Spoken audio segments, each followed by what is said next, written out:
What's up everyone, this is Tranquil Toys. Today I'm taking a look at the new Hawkeye figure with the Sky Cycle from Marvel Legends. And I don't want to spend too much time on this. I actually don't have that many things to say about this figure. I have more to say about the Sky Cycle, and I mainly wanted to focus on the different things you could do with the Sky Cycle with different figures and things like that. But just quickly, I'll briefly talk about the Hawkeye figure, which is a pretty bad figure, especially since there have been better figures that Marvel Legends has been coming out with, and this does not have that same kind of quality or the same kind of feel that some of the newer Marvel Legends figures have.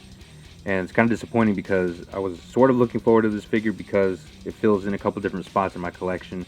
Of course, it fits in the Avengers display. It can also fit in my Iron Man animated series display, in the West Coast Avengers display. So it's kind of one of those figures that you can really put in different places in your collection, and it's going to fit well in a lot of different spots in your collection. So that's why I was like, the Sky Cycle, I kind of wanted for a couple different things. I feel like it's a pretty generic vehicle design. It can fit with, of course, Hawkeye. It can also fit in the DC Universe and also Star Wars and Masters of the Universe. That's kind of the ideas I had running through my head when I saw the Sky Cycle. Like I said, really quickly, the figure doesn't come with much. It comes with a quiver, which we've seen before, so it's another old part. And the bow, I'm not sure if we've seen that before. I'm pretty sure we have. Same thing with the arrows. Another old part. He only comes with one, by the way. And then besides that, I believe he comes with 2 fists. And that's it. That's all he comes with. I don't have the fists right now. I already have them stored away because there's not really any use for that. And then he comes with 2 grip hands for holding the accessories, which these hands are horrible at functioning for, holding the arrow and posing him like shooting an arrow with his bow. You can do that, but it just doesn't look as good because he doesn't have the right hands and with the right articulation to make that pose look good. So that's pretty lame that they didn't include accurate hands for that. But besides that, the actual figure itself is really lackluster and disappointing. The paint on his face is not that great. I don't know if this is going to show up on camera, but he does have like a bump on his chin. I don't know if that's like where all the paint collected or something. He's got like a pimple, but that's pretty ugly. Also, the paint around here is not that clean. They kind of missed the mark on the face sculpt. The eyes are okay. I think the head shape is kind of squashed, so I think he would have been better if his head was a little bit, tiny bit more narrow and longer. Kind of looks like he had to squish his head to fit into the mask. The rest of the body looks pretty good, just cast in blue plastic, and the bare arms are nice addition for customizers. It's always good to have some more bare arms that you can put on other figures and stuff. And it does have the butterfly joint system, so you just heat it up, take it out at the shoulder, and there's no reason to cut the body open like with the older bodies. Then you do have a cloth, his cloth loincloth thing, which the blues don't match, the purples don't match, and it's way too thin and flimsy. It's a good idea on paper, especially if this had some bendy wire in it, so you can pose it around and stuff. But that's just not the case, and it did not do a good job executing the skirt piece or the loincloth, whatever. So it's pretty much useless in my opinion. And there's some gapping where they inserted the cloth thing, so that's also pretty ugly. The rest of the body is pretty good. I do like the boots. I believe these are new. I don't know, they might not be, but I think they're a newer part, and that looks really good. The articulation is pretty good in the boots as well. And then, yeah, overall this figure is not good. A lot of gumminess in the joints, which is really unfortunate. It makes the figure feel really cheap, especially in the shoulders and elbow.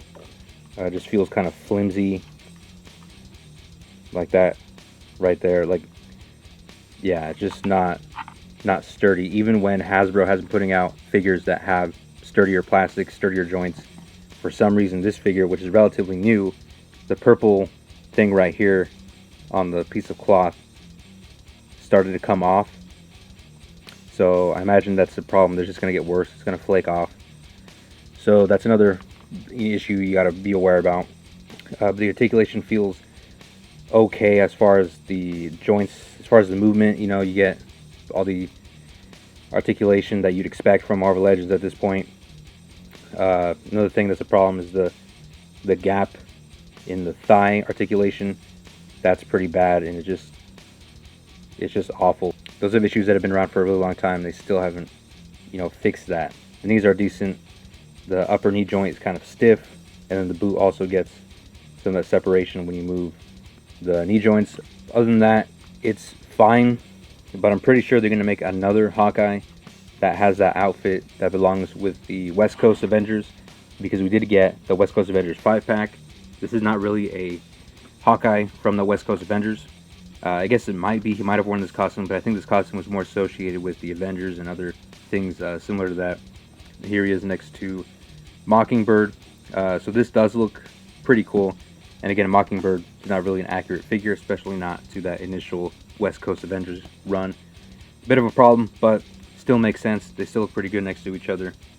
And then if you're an Iron Man animated series fan, here's what some of those figures look like together. And I know he did have a different costume in the Iron Man animated series, but that costume wasn't that cool in my opinion. I think I prefer this design better than what they had on the animated series show. You also throw Scarlet Witch in there, but Scarlet Witch had a different design in the animated series, and that design was pretty ugly and bad. I prefer the original comic, which I do have. Don't really have the time to look for her right now. That's what that looks like, so I'm excited to have all of those posed together and take pictures of that, because I was a fan of the animated series. That the arm gauntlets and the armband does come off, so you can put it on other figures. And like I said, so that works for just a regular bare arm. You can also put this stuff on another arm. I think it'll fit on most arms. I pretty much got it for this vehicle. The figure is useful, but I think this vehicle is more useful, which might sound kind of weird, but that's just the way I look at it. The Sky Cycle is pretty good for the most part. There are some weird things about it. One of the things is mostly cast in the gray marbly plastic, so you can see some of the deformations, and it's just all throughout the entire thing. Then they painted the thrusters in the back with like a fluorescent yellow kind of color, kind of a weird color choice, and yeah, it just looks plasticky. And up here there's a tiny bit of detail up here, don't really care about that. And then the lens or the shield is pretty nice clear plastic, and it's not really foggy or anything, it's easy to clean. And there's already a scuff on mine right there, so that's probably something that's going to be an issue with this thing. It's going to be easy to scuff. There's no paint on the vent in the front, and the seat is just brown plastic, so it's not too bad. It's pretty bare, pretty much like the bare minimum for this kind of vehicle. And it also does detach, so you can fit characters with longer legs on there without the platform thing. Then on the bottom does have detail, but it's just that gray plastic. There's not any paint detail or anything. You could easily put a wash and then paint some of the thrusters here and stuff to make it look a little bit better. So obviously it works with Hawkeye. You know, people have already done that already. Here's how it works with some other figures from other lines. Here's another bow and arrow user. So most of the 7-inch scale figures don't really fit. You're gonna have to remove the base. So that's how you're gonna have to fit figures on there like that, which doesn't look too bad. I think it does look a little goofy, but you're just gonna have to deal with that. And I mean, it doesn't look that bad, honestly. Then here's how it looks with a Masterverse figure on it. Sky Cycle, or the Sky Vehicle that He-Man used, or that different characters used in the He-Man cartoon, had different design. I think this also works. And then by the way, this stand is not the best stand, obviously. I think a lot of people have said that already.